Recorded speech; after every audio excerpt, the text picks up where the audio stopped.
Hello, welcome back to my channel concepts and compounds. आज हम लोग स्टार्ट करेंगे अपना रिएक्शंस ऑफ फिनॉल्स के बारे में। प्रीवियस वीडियो में हम लोगों ने रिएक्शंस ऑफ अल्कोहल्स तक देख लिया था। Let's start.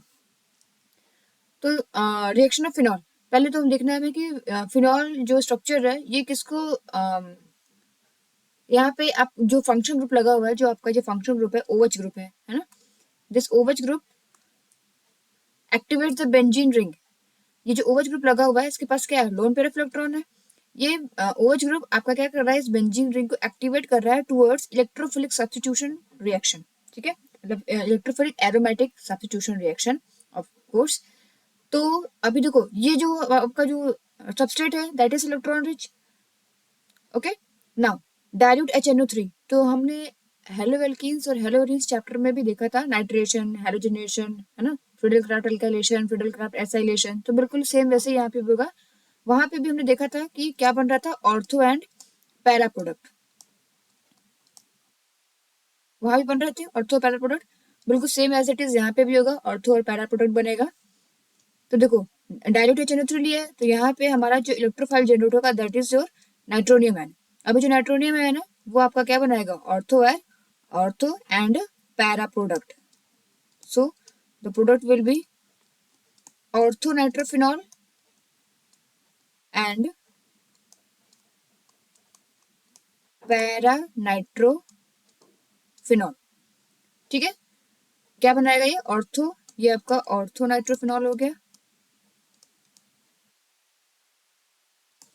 And this is para nitrophenol. ठीक है, अब देखो जब आप ये सिंथेसिस करोगे, नाइट्रेशन कराओगे फिनॉल का, तो आपको जो सोल्यूशन है उसमें आपको ये दोनों मिलेंगे, है ना, पैरा भी मिलेगा और ऑर्थो भी मिलेगा। लेकिन अब उसको क्या करना है, आपको सेपरेट करना है। तो सेपरेट करने के लिए क्या है, अब देखोगे ना ये जो ऑर्थो वाला है दिस इज स्टीम वोलेटाइल, मतलब मोर स्टीम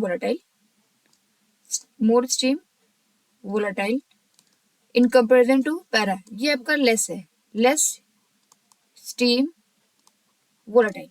ओके, तो ortho is your more steam volatile and this para nitrophenol is your less steam volatile. इसकी वजह से क्या होता है कि यहाँ पे देखोगे जब ऑर्थो क्या करता है, इंट्रामोलिकुलर हाइड्रोजन बॉन्डिंग।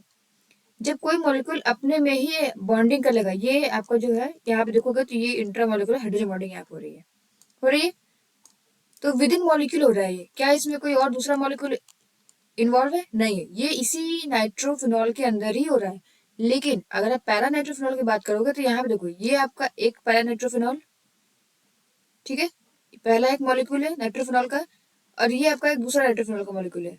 ये दोनों आपस में क्या कर रहे हैं, यहाँ पे देखोगे तो ये हो रहा है हाइड्रोजन बॉन्डिंग।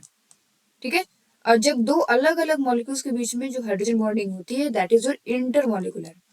तो अगर हम कंपैरिजन करें तो एसोसिएशन किस केस में हो रहा है, मतलब बहुत सारे मॉलिक्यूल्स कहाँ पे एसोसिएट हो रहे हैं, वो किस में हो रहे हैं, पैरा में हो रहा है। यानी कि पैरा क्या कर रहा है, एसोसिएशन कर रहा है। और जब बहुत सारे मॉलिक्यूल्स का एसोसिएशन होना शुरू हो जाएगा ना, तो वो इसकी जो वोलेटिलिटी है ना, स्टीम वोलेटिलिटी जो है वो क्या होने लगेगी, कम होने लगेगी। इसी वजह से जो आपका पैरा है वो लेस स्टीम वोलेटाइल है, लेकिन जो ऑर्थो है ये ज्यादा स्टीम वोलेटाइल है, क्योंकि इसमें कोई एसोसिएशन नहीं हो रहा है, नो एसोसिएशन। ओके, तो देखो इसी वजह से हम लोग क्या करते हैं यहाँ पे, जब इसको आप थोड़ा सा स्टीम वोलेटाइल डिस्टिलेशन प्रोसेस में डालोगे तो ऑर्थो नाइट्रोफिनॉल क्या हो जाएगा, स्टीम वोलेटाइल होकर सेपरेट हो जाएगा और आपका पैरा सेपरेट हो जाएगा। तो इस मेथड से हम लोग क्या कर सकते हैं, ऑर्थो और पैरा आइसोमर्स को दोनों को सेपरेट कर सकते हैं। किस मेथड से, स्टीम डिस्टिलेशन मेथड से। ओके, स्टीम डिस्टिलेशन मेथड से हम लोग क्या कर सकते हैं, ऑर्थो और पैरा आइसोमर्स को सेपरेट कर सकते हैं। क्लियर है ना, प्रोडक्ट फॉर्म। अभी तो ये था, अभी देखो रिएजेंट यहाँ पे हमने क्या यूज किया था, यहाँ पे हमने यूज किया था बेटा डाइल्यूट HNO3। रिएजेंट का बहुत इंपॉर्टेंट रोल है पूरे ऑर्गेनिक रिएक्शंस में। देखोगे ना तो एक थोड़ा सा रिएजेंट चेंज करोगे आपका पूरा प्रोडक्ट चेंज हो जाएगा। टेम्परेचर चेंज किया प्रोडक्ट चेंज हो गया। तो आपको रिएजेंट और सबस्ट्रेट ये आपको याद होना चाहिए। अब यहाँ पे देखिए फिनॉल लिया है, फिनॉल के साथ हमने यहाँ पे भी नाइट्रिक एसिड लिया है, बट यहाँ पे क्या यूज किया है, कॉन्सेंट्रेटेड नाइट्रिक एसिड। ठीक है, कॉन्सेंट्रेटेड नाइट्रिक एसिड यूज करोगे तो यहाँ पे आपका बनेगा नाइट्रो ग्रुप आपके सेकेंड, फोर्थ एंड सिक्स। ठीक है, तो इसका नेम क्या हो जाएगा, 2, 4, 6, first, second, third, fourth, fifth and six, 6 carbon. तो 2 पे लगा है नाइट्रो, 4 पे लगा है और 6 पे लगा है, तो 2, 4, 6 ट्राई नाइट्रो, 3 है नाइट्रो ग्रुप, तो tri nitro and then phenol. इसका कॉमन नेम है पिक्रिक एसिड। तो ये एग्जाम में आता है कन्वर्जन के फॉर्म में, फिनॉल टू पिक्रिक एसिड। तो डायरेक्ट आप क्या करोगे, कौन सा रिएजेंट यूज करोगे, कॉन्सेंट्रेटेड HNO3। ओके, क्लियर ना।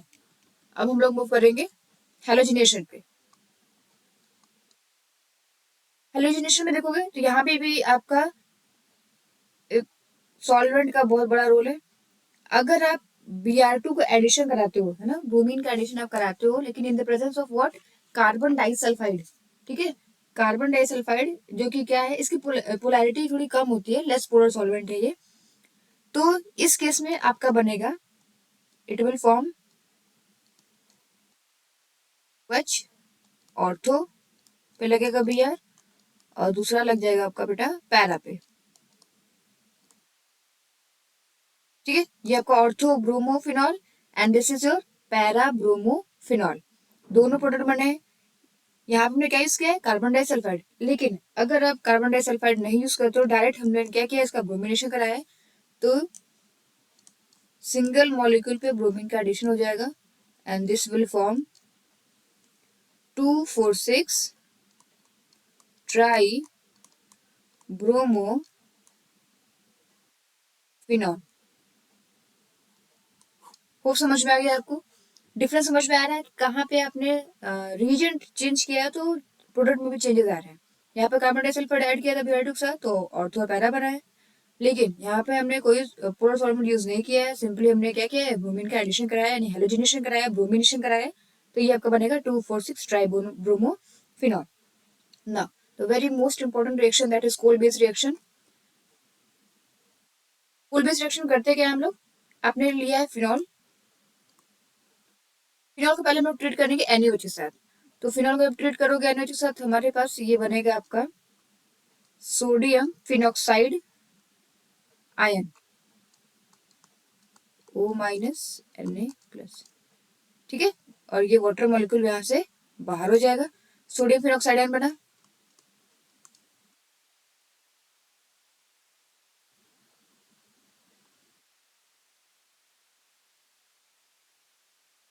ना अब हम इसको ट्रीट करेंगे कार्बन डाइऑक्साइड। अब यहाँ पे जो कार्बन डाइऑक्साइड है ना, फर्स्ट आपका रिएजेंट हो जाएगा कार्बन डाइऑक्साइड, ये करेगा आपका इलेक्ट्रोफिलिक सब्स्टिट्यूशन, इलेक्ट्रोफिलिक सब्स्टिट्यूशन। ठीक है, फॉलोड बाय एसिडिक मीडियम। तो यहाँ पे आपका जो प्रोडक्ट हो जाएगा that will be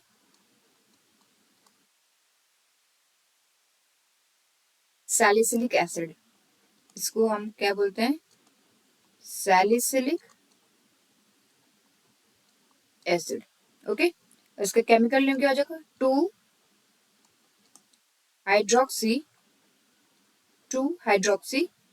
second carbon पे देखो, अभी देखो यहाँ पे दो फंक्शनल ग्रुप लगे हैं, अल्कोहल भी लगा है और कार्बोक्सिलिक एसिड भी लगा हुआ है। तो अगर आपने 11 में पढ़ा होगा, जो अगर सीरीज पढ़ा होगा आपने फंक्शनल ग्रुप के प्रायोरिटीज, तो अगर एसिड लगा हुआ है और फंक्शनल ग्रुप आपका OH लगा हुआ है, तो इसमें आप प्रायोरिटी कहाँ किसको दोगे, एसिड ग्रुप को, यानी काउंटिंग आपकी यहाँ शुरू होगी, फर्स्ट सेकेंड। तो सेकेंड पे क्या आ गया, hydroxy, 2 hydroxy benzoic acid. Okay, तो ये था आपका कोल बेस्ड रिएक्शन, जिसमें हम लोग क्या करते हैं, फिनॉल को किस में कन्वर्ट कर रहे हैं, सैलिसिलिक एसिड में। ठीक है, अब या तो नेम रिएक्शन के फॉर्म में आ जाए या फिर कन्वर्जन के फॉर्म में आ जाए, ये आपको याद होना चाहिए। नेक्स्ट इज रीमर टीमन रिएक्शन है। रीमर टीमन रिएक्शन में यहाँ पे आप फिनॉल को ट्रीट करोगे, दिस इज योर फिनॉल, पहले आपने फिनॉल को ट्रीट किया है क्लोरोफॉर्म के साथ, है ना, chloroform in the presence of sodium hydroxide. जब ऐसा करोगे तो आपके पास एक इंटरमीडिएट जनरेट होगा, ठीक है। जब इंटरमीडिएट आपका जब डेवलप हो गया तो इंटरमीडिएट को आपने फिर ट्रीट किया एसिडिक मीडियम में, तो यहाँ से आपका जो CHO ग्रुप है वो आपका लग जाएगा ऑर्थो पोजीशन पे, that is your salicylaldehyde. So in this Riemann-Tiemann reaction we have phenol to salicylaldehyde, okay.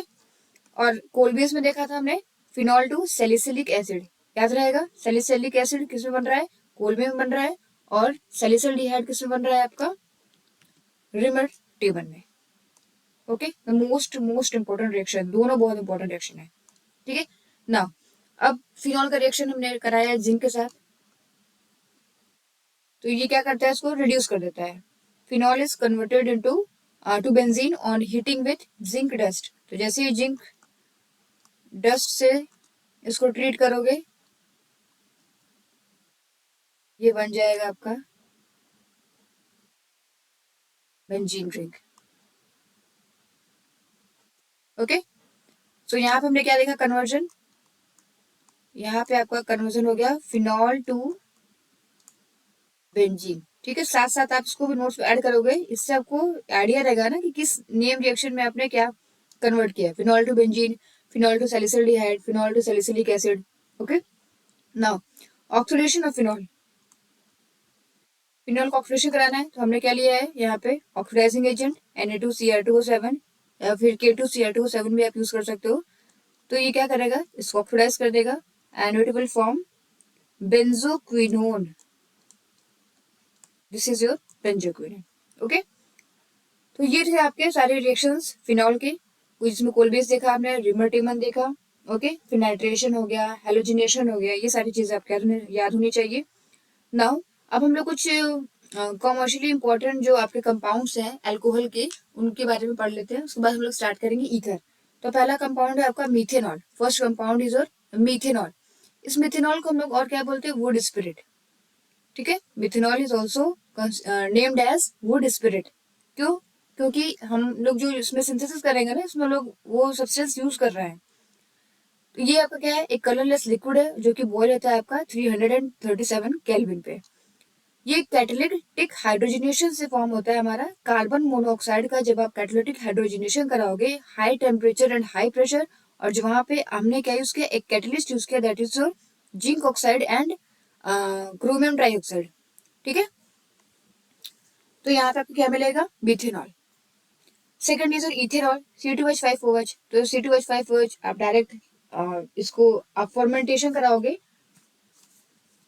तो ये शुगर्स के फर्मेंटेशन से हमें, जैसे कि आप जाइमेज हो गया, इनवर्टेज हो गया, है ना, उससे आप ग्लूकोज, फ्रक्टोज, ये सब चीजें ऑब्टेन कर सकते हो।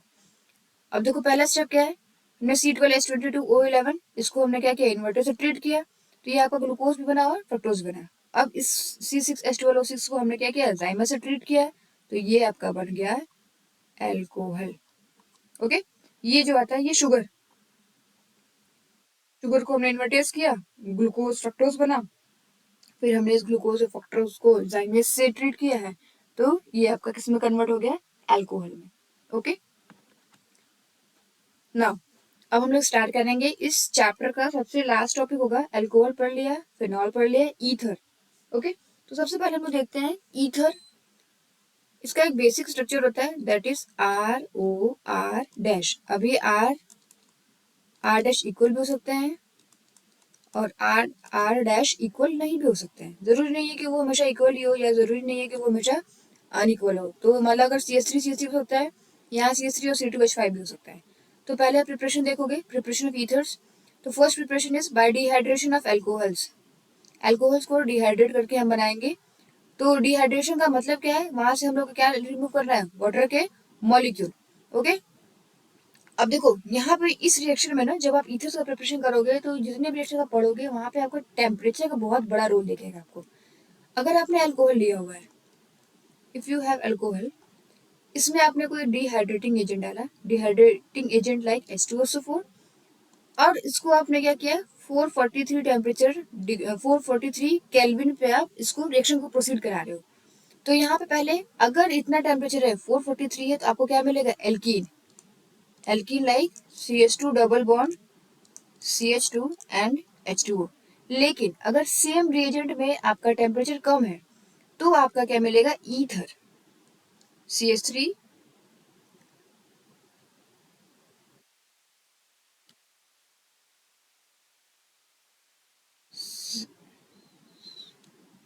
यहाँ पे आपका बनेगा C2H5O C2H5O। ठीक है, समझ में आ गया role of temperature. Lower temperature पे ईथर है और हायर टेम्परेचर पे क्या बनेगा, एल्कीन बनेगा। ओके, अब इसका मैकेनिज्म समझते हैं कैसे होता है। अब देखो यहाँ पे हमारे पास क्या है, अल्कोहल है और मीडियम क्या था, एसिडिक। तो पहले क्या बनेगा हमारे पास, प्रोटोनेटेड अल्कोहल बनेगा। तो प्रोटोनेटेड अल्कोहल आपका कुछ इस तरीके से होगा, CH3 CH2। अभी इसने क्या किया है, यहाँ से प्रोटॉन एक्सट्रैक्ट कर लिया, तो ये बनेगा आपका OH और ये पॉजिटिव। ओके, अब देखो अभी हमारे पास सोल्यूशन में, हमारे बीकर में जब हम रिएक्शन प्रोसीड करा रहे हैं उसमें अभी और भी अल्कोहल के मॉलिक्यूल क्या है, प्रेजेंट है। अभी ये जो दूसरा अल्कोहल का मॉलिक्यूल है ना, इसके पास ऑक्सीजन है, ऑक्सीजन के पास क्या है, लोन पेयर है। ये क्या करेगा, अटैक करेगा और यहाँ से वाटर के मॉलिक्यूल को हम लोग एलिमिनेट कर देंगे। इस ऑक्सीजन ने क्या किया, इस कार्बन पर अटैक किया। जैसे इस कार्बन पर अटैक किया, यहाँ से वाटर मॉलिक्यूल क्या हो जाएगा, एलिमिनेट हो जाएगा। Then it will form like CH3 CH2O positive, then hydrogen CH2 CH3 plus water. ये आपका बना। नेक्स्ट स्टेप में क्या होगा, यहाँ से डीप्रोटोनेशन हो जाएगा, मतलब यहाँ पे जो प्रोटॉन है ये बाहर हो जाएगा, तो ये आपका जो चार्ज है, पॉजिटिव चार्ज, वो पूरा लेके वहां से बाहर हो जाएगा। यानी कि नेक्स्ट स्टेप में क्या होगा ना, ये जो बॉन्ड है, ये बॉन्ड यहाँ से शिफ्ट ऐसे हो जाएगी और H प्लस आपका बाहर निकल जाएगा। तो थर्ड स्टेप मैं ये बना दे रही हूँ। थर्ड स्टेप अगर आप देखो तो ये मैंने एरो बना दिया है। आपका बनेगा क्या, CH3 CH2O CH2 CH3 plus H plus वहां से बाहर निकल गया, H प्लस हमारा बाहर निकल गया। ठीक है, तो ये आपका बन गया क्या, ईथर। समझ में आ गया। पहला स्टेप क्या था, अल्कोहल। अल्कोहल ने एसिडिक मीडियम से H प्लस को एक्सेप्ट करके ये बना लिया आपका प्रोटोनेटेड अल्कोहल। ठीक है, प्रोटोनेटेड अल्कोहल पे फिर अटैक किया एज अ न्यूक्लियोफाइल हमारा दूसरा मॉलिक्यूल अल्कोहल का, जिसमें ऑक्सीजन के पास लोन पेयर है। ठीक है, और थर्ड स्टेप में हमने यहाँ से प्रोटॉन को रिलीज कर दिया। प्रोटॉन को रिलीज कर दिया तो यहाँ पे क्या बन गया हमारे पास, ईथर। ओके, अब इसके बारे में कुछ पॉइंट्स देख लीजिए। ये जो मेथड है आपका ईथर का प्रिपरेशन करने का, जो हमने डिस्कस किया है, वो आपका सिर्फ और सिर्फ प्राइमरी के लिए है। ठीक है, किसके लिए है, प्राइमरी अल्कोहल के लिए। और ये रिएक्शन आप जब कराओगे तो टेम्परेचर क्या होना चाहिए, लो होना चाहिए, टेम्परेचर जो होगा वो कम होगा। एल्काइल ग्रुप हमारा क्या होना चाहिए, अनहिंडर्ड। यहाँ पे जो हमने एल्काइल ग्रुप यूज किया है, this alkyl group this should be unhindered. बहुत ज्यादा बल्कि करोगे ना तो वहां पे फिर आपका ईथर नहीं बनेगा। ठीक है, अब ये जो रिएक्शन है, जब आप प्राइमरी लोगे ना तो वहां पे जो रिएक्शन है वो किसको फॉलो कर रहेगा, SN2 को।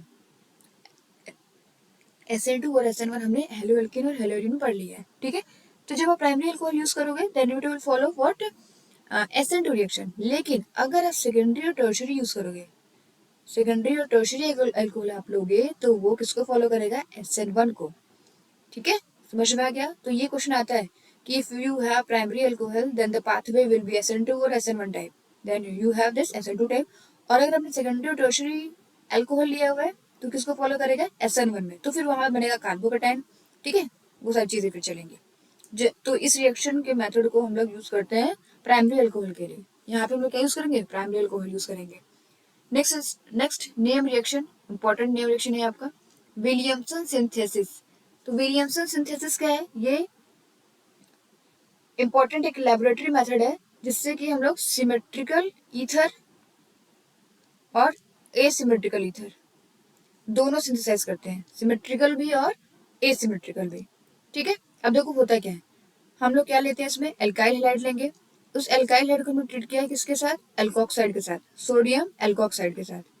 ये क्या बनाएगा आपका, ईथर और सोडियम हैलाइड।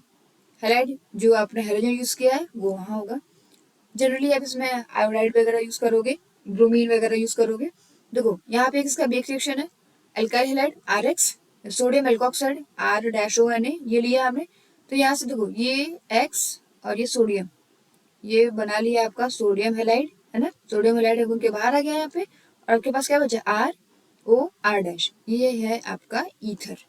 ईथर आपका ये बन गया, ठीक है। फॉर एग्जाम्पल CH3Cl लिया हमने, C2H5ONA, अभी यहाँ से Cl और ये NaCl के फॉर्म में बाहर हो गए, ठीक है। और आपके पास क्या मिल गया, CH3O, C2H5। तो यहाँ पे अब देखोगे, यहाँ पे देखो बहुत ध्यान से देखना है। यहाँ पे अभी जो हम लोग एल्काइल हैलाइड यूज कर रहे हैं दिस, है ना, ये एल्काइल हैलाइड में क्या यूज करेंगे, प्राइमरी यूज करेंगे। इसको बहुत ध्यान से आप समझिएगा। एल्काइल हैलाइड आप क्या यूज करोगे, प्राइमरी यूज करोगे। लेकिन अगर आपने टर्शरी एल्काइल हैलाइड यूज किया तो वहां पे ईथर नंबर के क्या बनेगा, एल्कीन बनेगा। बात समझ में आई। अगर आपने एल्काइल हैलाइड यूज किया है यहाँ पे और प्राइमरी यूज किया है तब तो ईथर बनेगा विलियमसन सिंथेसिस में। लेकिन अगर आप टर्शरी यूज कर रहे हो, है ना, टर्शरी यूज करोगे तो वहां पे आपका क्या बनेगा, एल्कीन बनेगा। ओके, यहाँ पे देखिए एक रिएक्शन है आपके पास समझने के लिए। इस केस में अगर आप देखो तो अगर यहाँ से हम Br को एलिमिनेट कर दें, अगर Br यहाँ से निकलता है तो हमारे पास क्या बनेगा, एक कार्बोकैटायन बनेगा, जो कि क्या बनेगा आपका टर्शरी। और टर्शरी कार्बोकैटायन क्या होता है, मोस्ट स्टेबल, ठीक है। तो जब टर्शरी यूज करोगे आप एल्काइल हैलाइड तो वहां पर हमारा क्या बनेगा, कार्बोकैटायन बनेगा। और टर्शरी कार्बोकैटायन बहुत स्टेबल होता है, और कार्बोकैटायन जैसे ही बनेगा बेटा वहां पे आपका क्या बनेगा, एल्कीन बनेगा। ये ईथर बनाएगा ही नहीं। तो रीजन समझ में आ गया। जब आप टर्शरी यूज करोगे तो वहां पे कार्बोकैटायन की जो स्टेबिलिटी है ना वो डोमिनेट करती है। लेकिन आप प्राइमरी यूज करोगे तो वहां पे प्राइमरी कार्बोकैटायन का कोई इतना खास इफेक्ट तो पड़ेगा नहीं उस पर, तो वो क्या बनाएगा, ईथर बनाएगा। ओके,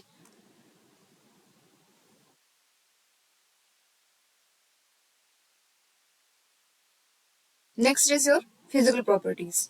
यहाँ पे एक रिएक्शन देख लीजिएगा, ये फिनॉल है।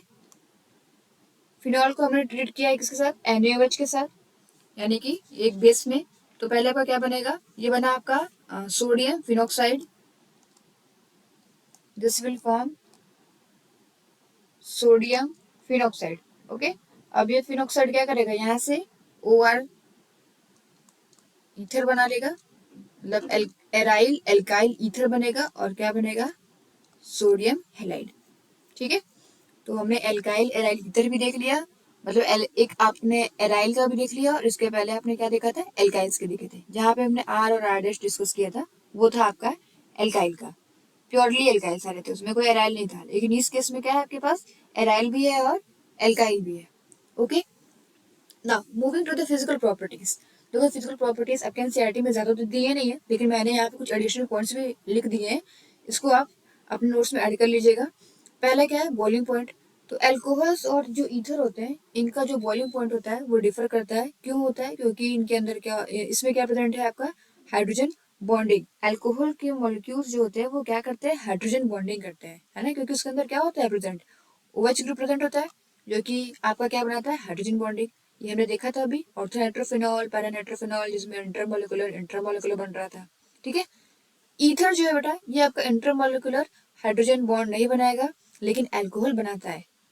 ये याद आ रहा है, इंटरमोलिकुलर जो कि एसोसिएशन करता है।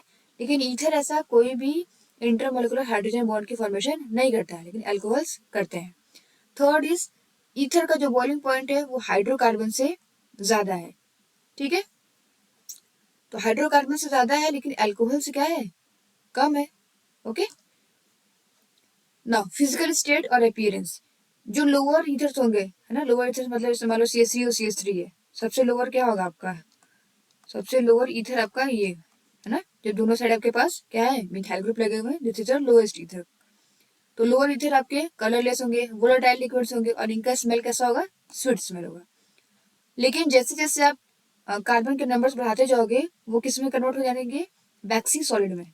ओके, तो लोअर वाले जो होंगे कलरलेस वोलेटाइल लिक्विड्स होंगे, स्वीट स्मेल होगा, लेकिन हायर ईथर्स जो होंगे that will be vaccine solids. अब हम लोग बात करेंगे पोलैरिटी की। तो जो कार्बन और ऑक्सीजन का जो बॉन्ड है ना, ईथर में द कार्बन एंड ऑक्सीजन जो बॉन्ड है वो क्या है, पोलर है। पोलर क्यों है, क्योंकि यहाँ पे देखो तो इलेक्ट्रोनेगेटिव डिफरेंस है, कार्बन की इलेक्ट्रोनेगेटिविटी काफी कम है ऑक्सीजन से, ठीक है। तो दोनों के बीच इलेक्ट्रोनेगेटिव डिफरेंस आएगा तो बॉन्ड क्या हो जाएगा, पोलर, ठीक है। लेकिन फिर भी जो हमारे ईथर से थोड़े भी वीकली पोलर मॉलिक्यूल्स में कंसिडर किए जाते हैं।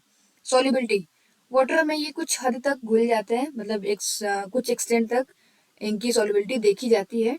अब जैसे जैसे मास बढ़ाओगे, मॉलिक्यूलर मास जैसे जैसे बढ़ेगा ईथर का, वैसे वैसे सॉल्युबिलिटी क्या होगी, डिक्रीज होने लगेगी। मॉलिक्यूलर मास बढ़ा, सॉल्युबिलिटी क्या होगा, डिक्रीज करेगा। ओके। और वाटर में तो कम सॉल्युबल थे, लेकिन इनऑर्गेनिक सॉल्वेंट में क्या होते हैं, काफी ज्यादा सॉल्युबल होते हैं। इनऑर्गेनिक सॉल्वेंट जैसे कि आपका बेंजीन हो गया, अल्कोहल हो गया, ठीक है, समझ में आ गया। वाटर में कम सॉल्युबल है, लेकिन आपका इनऑर्गेनिक सॉल्वेंट जो है आपका, जैसे बेंजीन हो गया, देन अल्कोहल हो गया, इन सब में क्या है, ये हाईली सॉल्युबल है।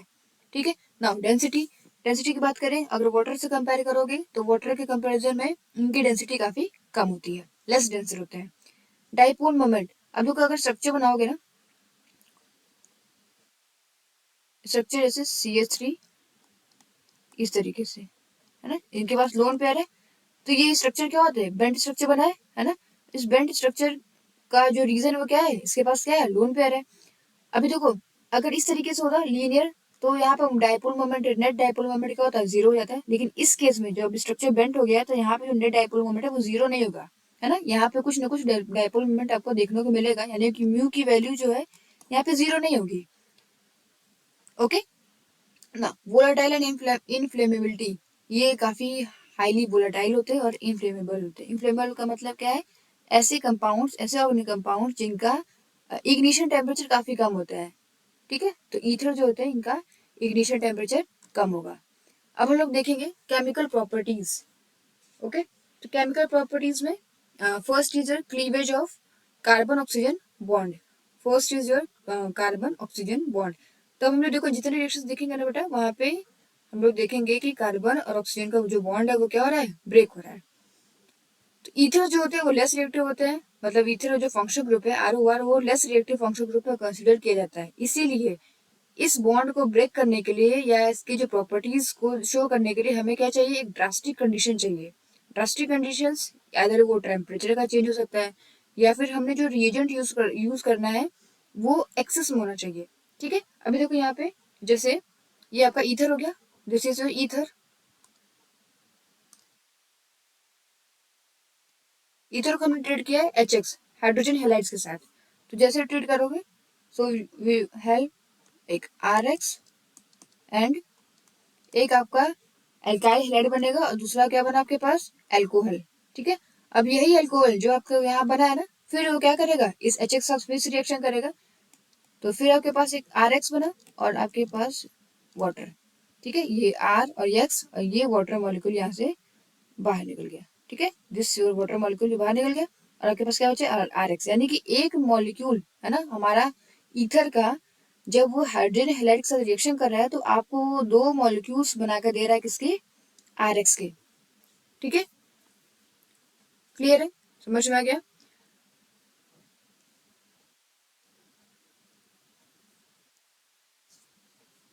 तो जो ऑर्डर है हमारा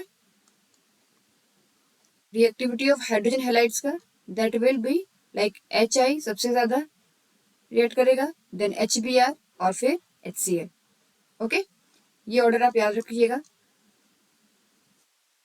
in case of primary and secondary alkyl groups, अगर आप प्राइमरी सेकेंडरी एल्काइल ग्रुप्स की बात करोगे, तो जो लोअर एल्काइल ग्रुप्स होते हैं ना, अब देखो यहाँ पे ब्रेकिंग होगी बॉन्ड की, वो तो था हमारा सिमेट्रिकल। अगर आपके पास एसिमेट्रिकल ईथर्स है, जैसे इधर देखोगे तो ये मिथाइल है, इधर इथाइल है ना, तो इसमें इसका जब रिएक्शन कराओगे तो आप कैसे डिसाइड करोगे कौन सा ग्रुप आपका एल्कोहल बनाएगा और कौन सा ग्रुप आपका एल्काइल हेड बनाएगा। तो ऐसे केसेस में जो लोअर एल्काइल कार्बन ग्रुप्स होते हैं वो आपका बनाते हैं एल्काइल हेलाइड।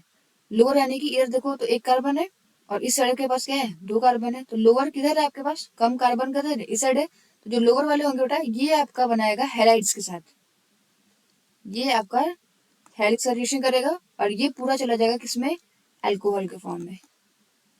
ठीक है, तो ये क्या बनेगा आपका, HI से रिएक्शन कराए तो आयोडाइड किसके पास आएगा, आयोडाइड आएगा इस हेलाइड के पास, इस मिथाइल के पास, तो CH3 आई, और आपके पास क्या बचा है, CH3 CH2OH, तो ये आपका हो गया अल्कोहल। ठीक है, और अब जब ऐसा केस होगा ना, तो ये रिएक्शन जो होगा इसको हम लोग क्या बोलेंगे, SN2। अभी देखो यहाँ पे कोई कार्बोकेटाइन स्टेबिलिटी की बात हमने नहीं की है, लेकिन अगर कोई ऐसा टर्शियरी वाला केस आ जाएगा ना, तो वहां पे कार्बोकेटाइन स्टेबल होगा, डोमिनेट करेगा वो, तो वो फिर आपका उल्टा हो जाएगा उस केस में।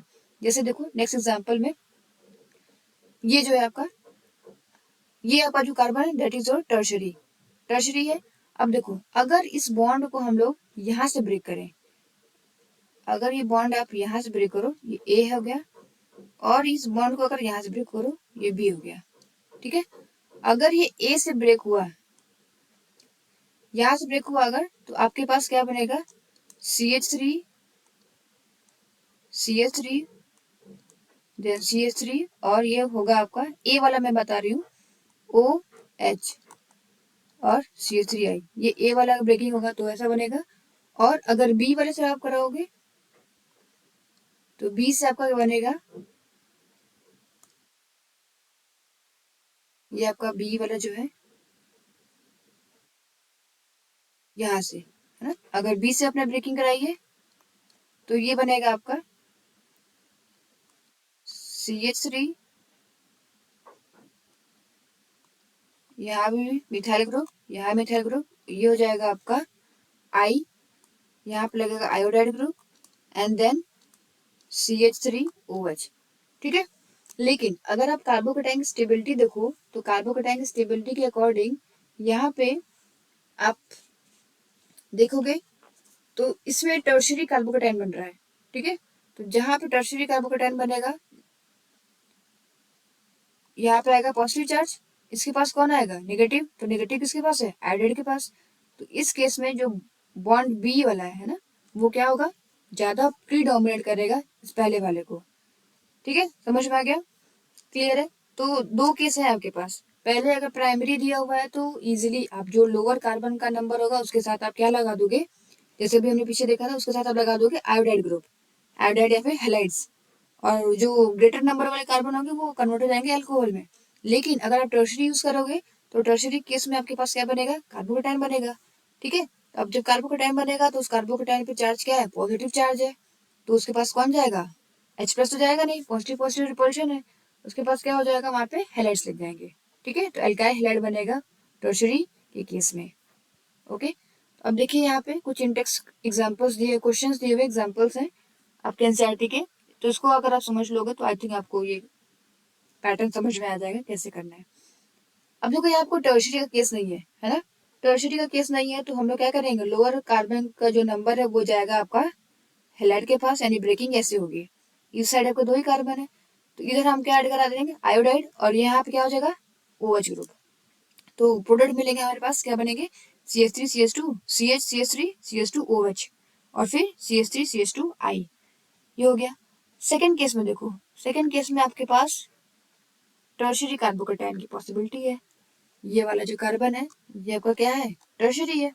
अभी इसको ब्रेक कराते हैं ऐसे, है ना, ऐसे ब्रेक कराओगे तो ये बनेगा आपका अल्कोहल ग्रुप, और यहाँ आप क्या लगा दोगे, आयोडीन।